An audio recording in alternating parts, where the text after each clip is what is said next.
te whakaaro ia kia tui ngā taukāia ki Wainganui ia Tainui, ia te aroa, ngā whanaungatanga, ngā kaupapa a hītori nei, me e rātu āhuatanga, he whakapakirira i e rau ngā hononga.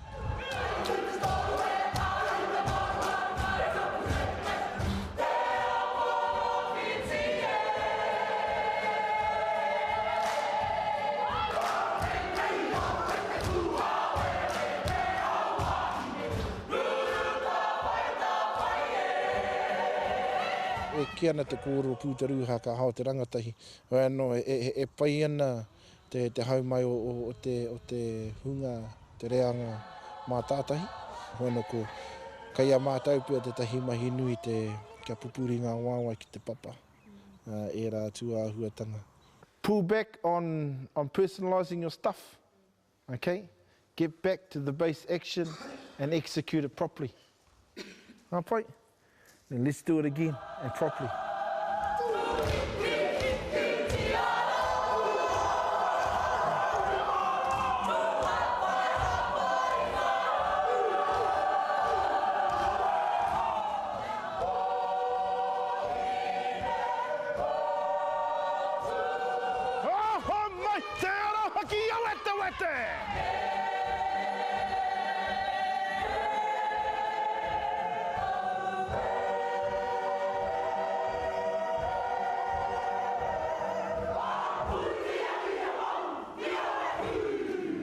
Te muturano a te matatini ka haere tonu ngā mahi.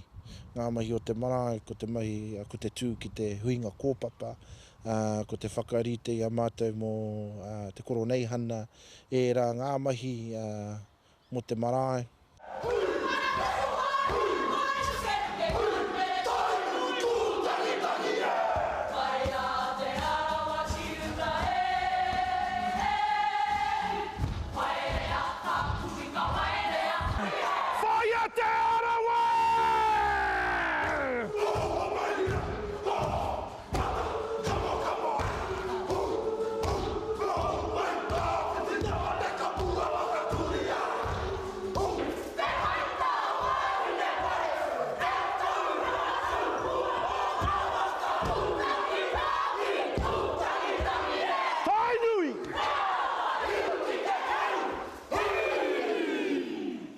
Ka te whakanikuniko, prakiti haere ngā mahi rākau.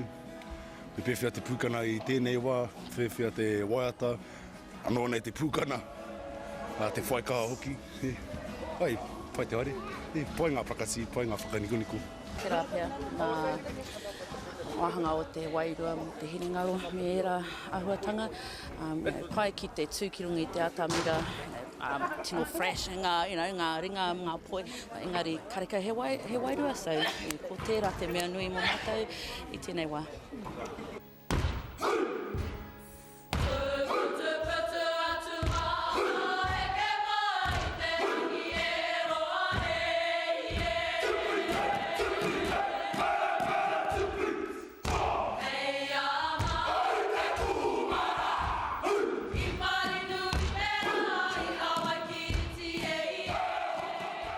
Kei tēnā o ngā rōpū, te mahi nui.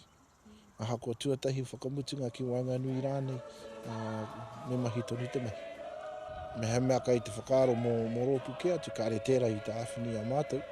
Ano, kei mua ko te rōpū nei, kei mua tērā i te whakaaro i tēnei wā.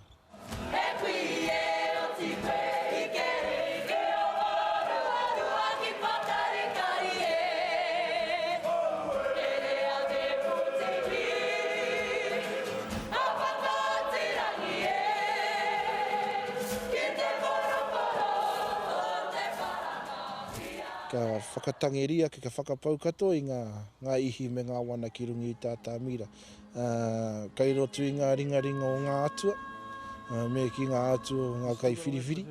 Ano, ka waiho tērā taha ki a rātau, ko tā mātou, me he mea eke kore rānei, ko te mea nui e tutuki pai a ngākau a wairua i a mātou i hihi ano. Ano, kona.